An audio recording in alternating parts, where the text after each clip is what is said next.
I'd say you might get asked this question sometimes. What's the best time of the year for you as a basketball coach? And I'd say right now is about it, in the sense that we've been going for about a month, with the 8-hour-a-week schedule. We've been on the floor for 4 hours and strength and conditioning for 4 hours. The guys have been doing a lot of stuff on their own. And today will be the first day of official practice, where it used to be the old October 15th start date. But this is the best time of the year for us, because right now we're trying to put together what we think we have. What did we see all summer? What did we learn about the new guys? What did we learn about the returning guys?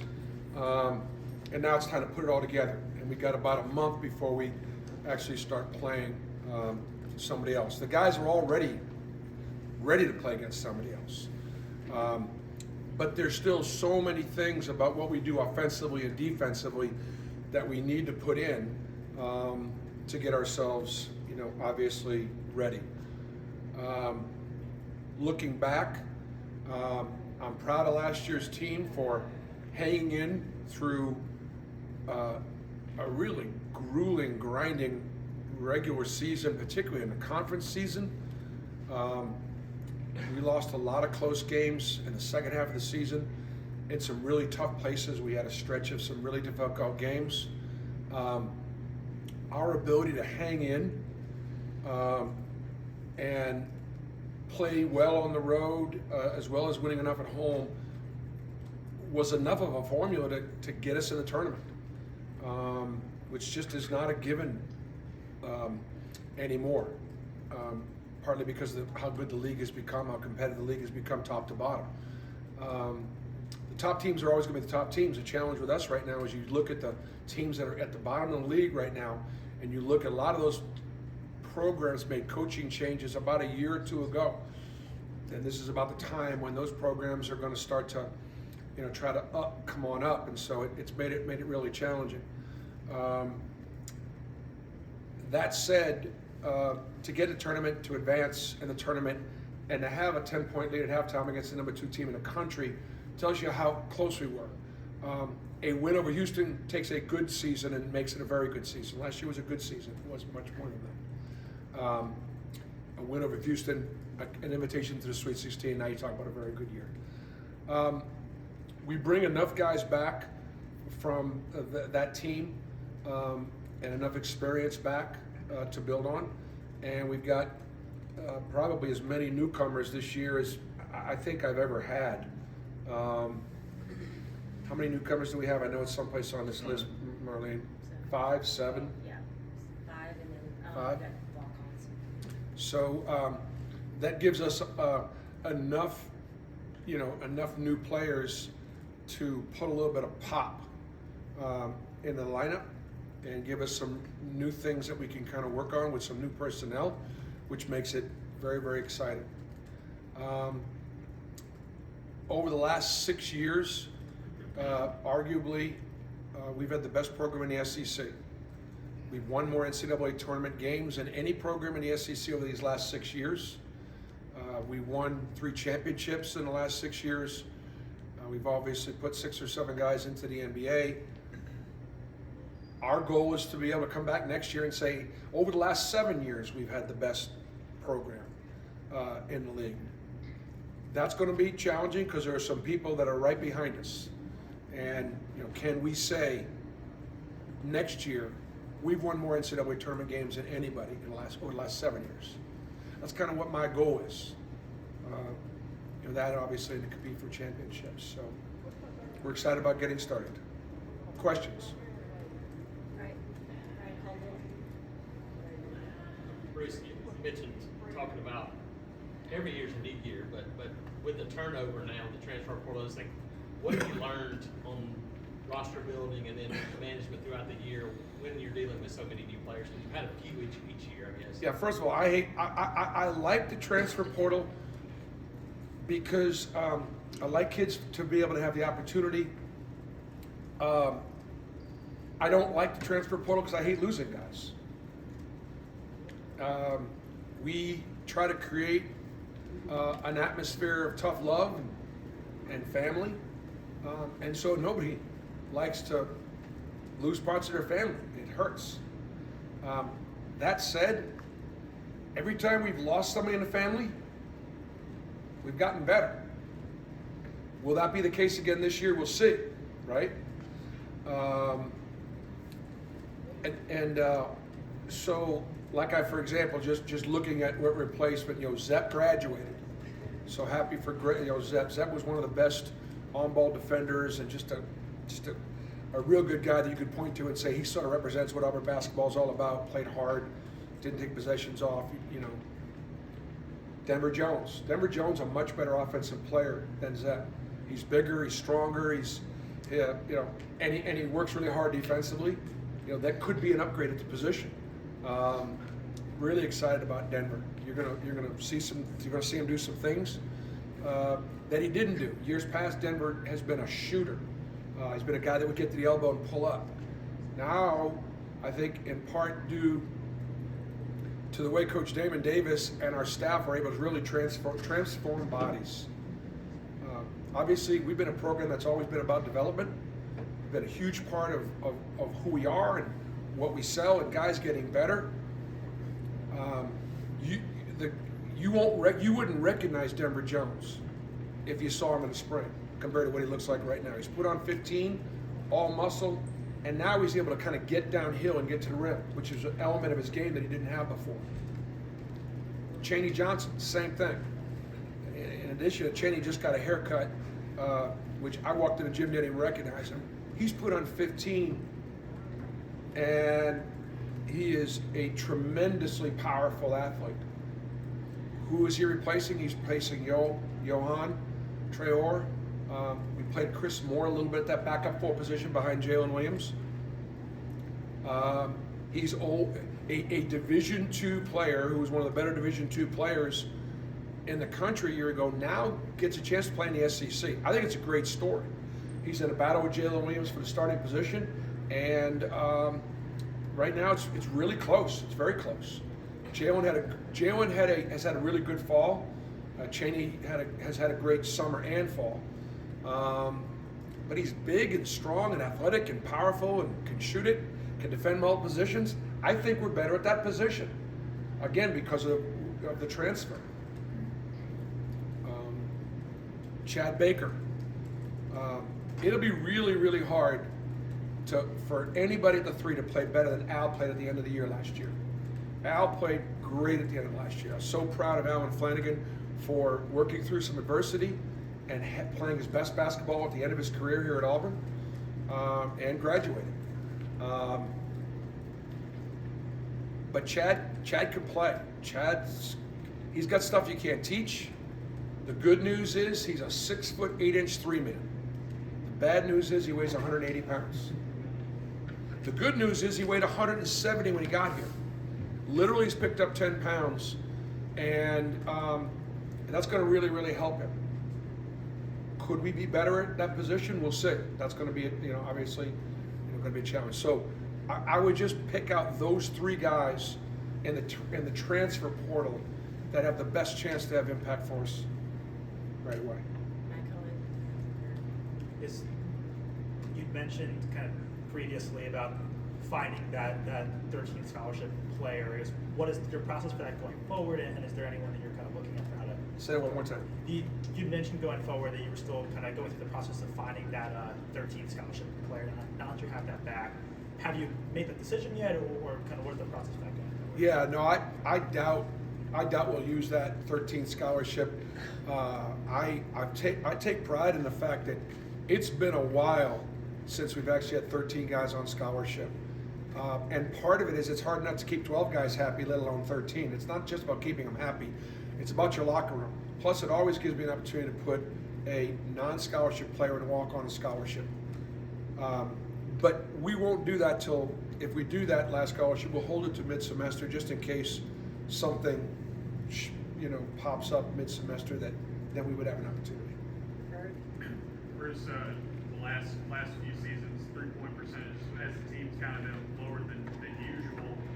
Pretty much all the guys you got in the portal this year are dudes who have been great 3-point shooters at some point in their careers. Was that part of the plan, just trying to find some more guys that you know could gun like that? Man, I'd love to take credit for being part of the plan. In recruiting, we try to get the best we can. And yeah, I mean, everything that anybody does offensively works better when you put 4 or 5 guys out there that need to be guarded on the perimeter. The floor opens up. The NBA is flat out almost given up on basketball players who can't shoot the 3-ball. Like literally. When you got a draft last year where Drew Timme, Sonogo, and Sheway, none of those 3 kids drafted, and they were the 3 most dominant players in college basketball last year. Don't get drafted. The only thing, the common denominator there would be maybe they're not as athletic or they don't shoot it.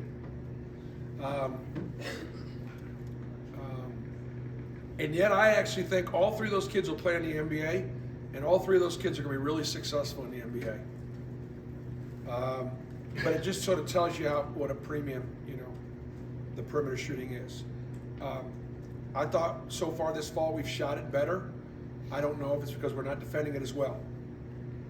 But it's something that we definitely need to improve on. And I do think it'll be, I think we have the personnel to do it. Jacob? Coach, we know it's tough to prepare for SEC play because the conference is so good every single year, but you guys have a really, really stacked non-conference slate this year. How do you prepare for that, especially with so many good teams right out of the gate? In order to maintain a relevance, Auburn basketball, I believe, 5 out of the last 6 years has been in the top 11 in the country. I say that because it would have been 5 out of 6 being in the top 10, but last year I think the closest we got was 11th. I don't think we got in the top 10. When I say that, that might surprise you. Really? In the last 6 years we've been 4 of those years we got in the top 10 at one point, and last year we got 11th.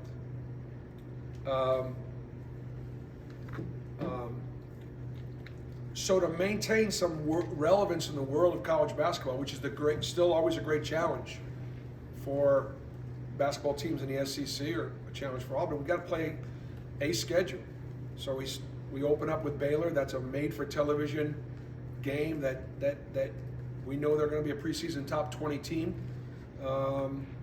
and we're going to find out where we're at right away. But then we have 2 incredible home games against 2 Power 5 programs in USC and Virginia Tech. Virginia Tech's one of the best coached teams in the ACC. That'll be a hard out. And then USC, they could come in here in the top 10 in the country with an improved roster from a year ago. We went out there and played really well in the first half, didn't play as well in the second half.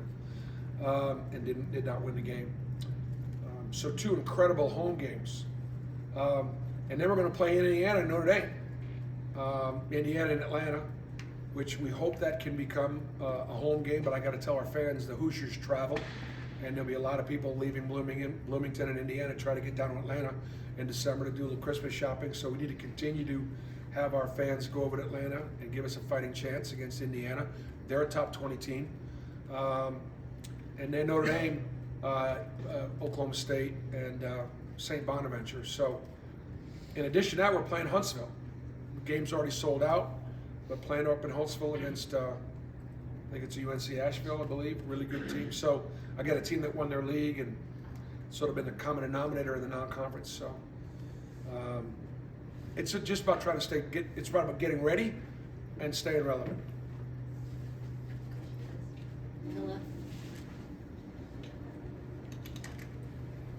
First, when you go back 9 years, when you walked in here the first time, I think 9 years is right. Has it gone the way you anticipated, and how difficult was it to get through those early years when you didn't have enough? I think it's the end of that question, Philip. Has it gone the way I anticipated? That's me. I just can't hear anymore. Oh, yeah, I'm sorry. I said, has it gone the way you anticipated, and how hard was it to get through those early years when you did not have enough? Great job. Well, my goal in coming to Auburn was to get the basketball program up to the level of excellence that the rest of the sports programs enjoyed and the other parts of the university enjoyed. So whatever that means. Did I expect to get to a Final Four? You know, probably. I'd not been, as a Division I head coach, I hadn't been in the Final Four before. I won a national championship in Division II. I finished second one year. I went to a few Elite Eights. So I would think that exceeded my expectations if I had an expectation.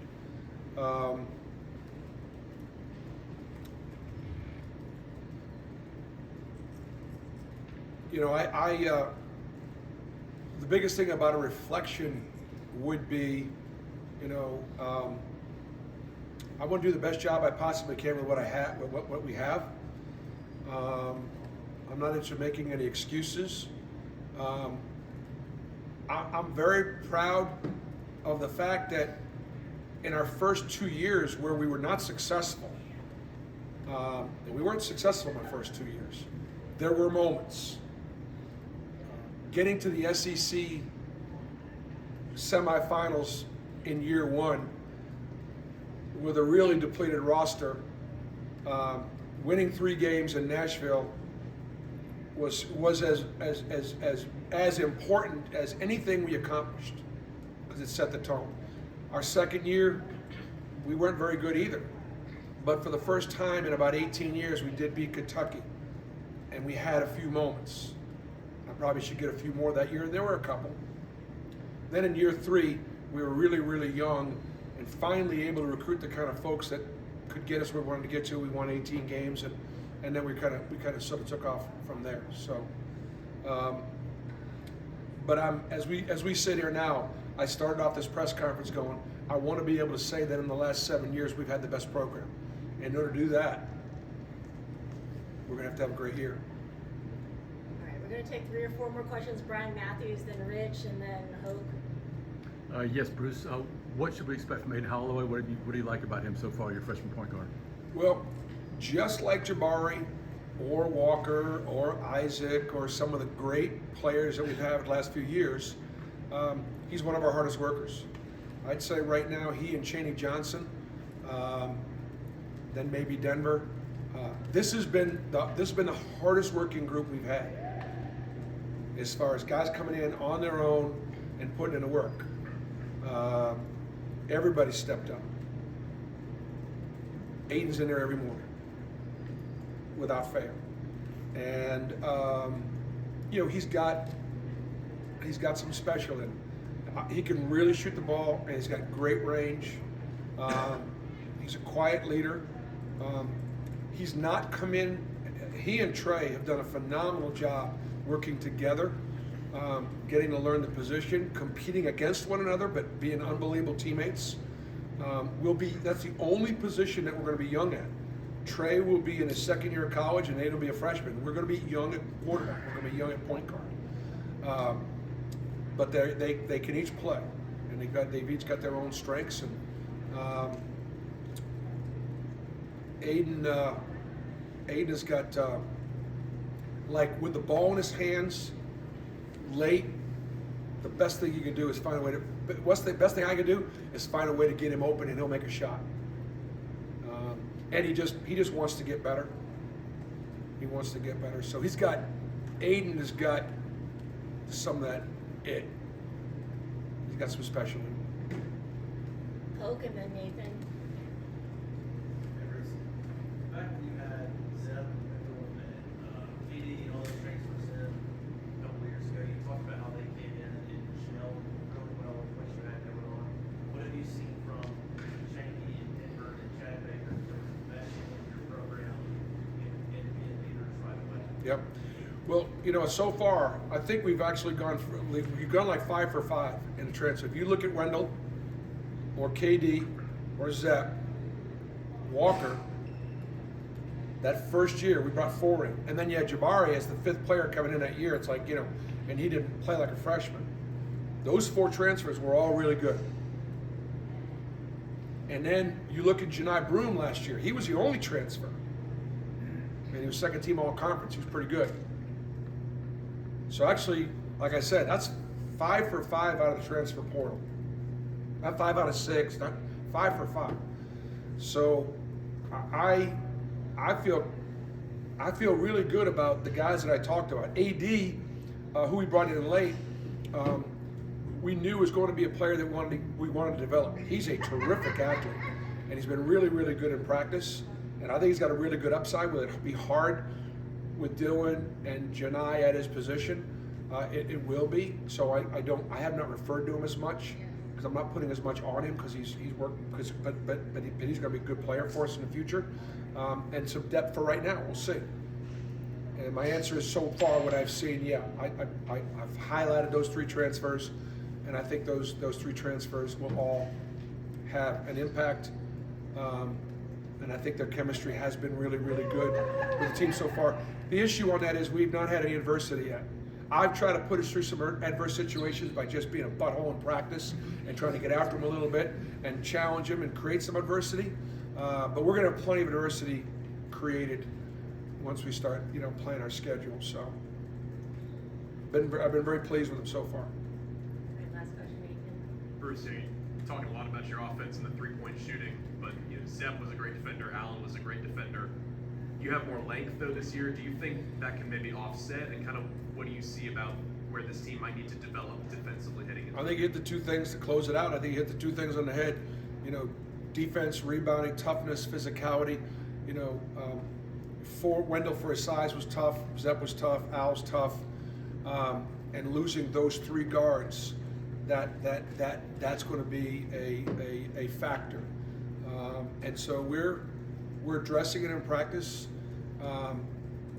We won't be as good on the ball without Zeb. Al was pretty good on the ball. And so we may not be able to be as disruptive. We may not put as much ball pressure on the ball. We may maybe switching a little bit more. We're, with the exception of, we're a little bigger at guard.